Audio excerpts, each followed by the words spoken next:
اگر اللہ تعالیٰ آپ کو توفیق دے تو اس مبارک اور مقدس ترین رات میں، شب برات میں 7 کام آپ کو ضرور کرنے چاہیے۔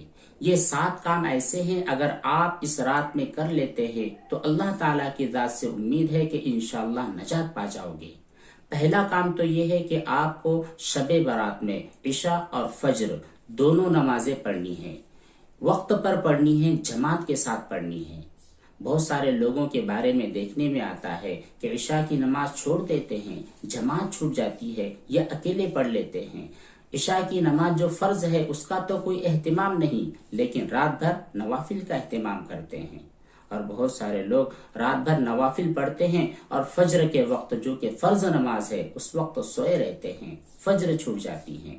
تو اس رات میں آپ عشاء اور فجر دونوں نمازیں وقت پر اور جماعت کے ساتھ پڑھیں۔ دوسرا کام یہ ہے کہ اللہ تعالیٰ جتنی توفیق دے، جتنی ہمت دے، اتنی نوافل کا اہتمام کرے۔ نوافل میں کوئی مخصوص نفل نہیں ہے، 2 رکعت کر کے آپ کو نوافل پڑھنے ہیں۔ کسی رکعت میں سورہ فاتحہ کے بعد مخصوص سورت پڑھنا یا مخصوص مرتبہ 3، 7، 15، 20 یہ مخصوص تعداد بھی نہیں ہے۔ عام طور پر جو نوافل ہوتی ہے بالکل اسی طرح، بالکل نارملی طور پر نوافل پڑھنے ہیں۔ اور اس رات میں تہجد کی نماز کا اہتمام کریں۔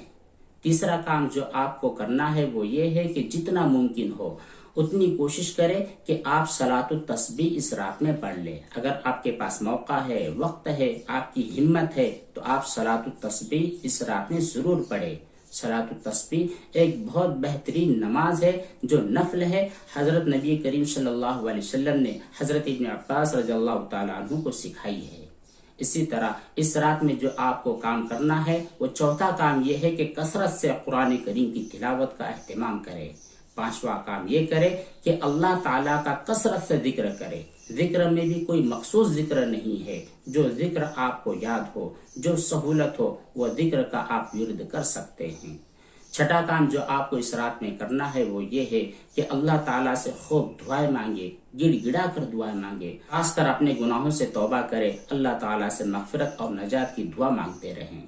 ساتواں کام جو آپ کو اس رات میں کرنا ہے وہ یہ ہے کہ اپنی زندگی میں کبھی کبھار کسی شب برات میں قبرستان چلے جایا کرے۔ وہاں پر جانے کے بعد جو مردے ہیں، جو مرحومین ہیں، ان کے لیے ایصال ثواب کا اہتمام کرے، ان کی مغفرت کی دعا کرے۔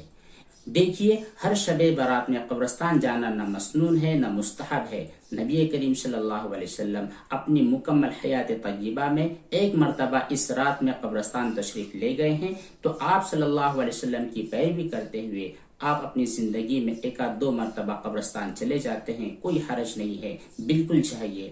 لیکن ہر شب برات میں قبرستان جانے کا اہتمام کرنا یہ غلط ہے۔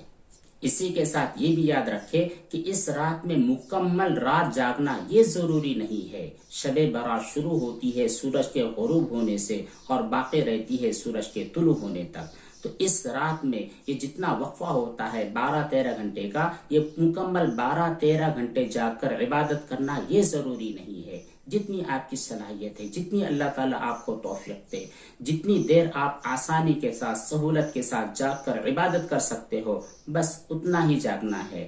ورنہ آپ چائے پر چائے پی رہے ہیں، شربت پر شربت پی رہے ہیں اور زبردستی اپنے آپ کو جگا رہے ہیں تو یہ مطلوب اور مقصود نہیں ہے۔ مقصود جتنا وقت آپ جاگ سکتے ہیں بالکل بشاشت کے ساتھ، سہولت کے ساتھ اتنا ہی جاگے، اور جب تک جاگتے رہے اللہ کی عبادت اور فرما برداری کرتے رہے، کوئی گناہ والا کام ہرگز نہ کریں۔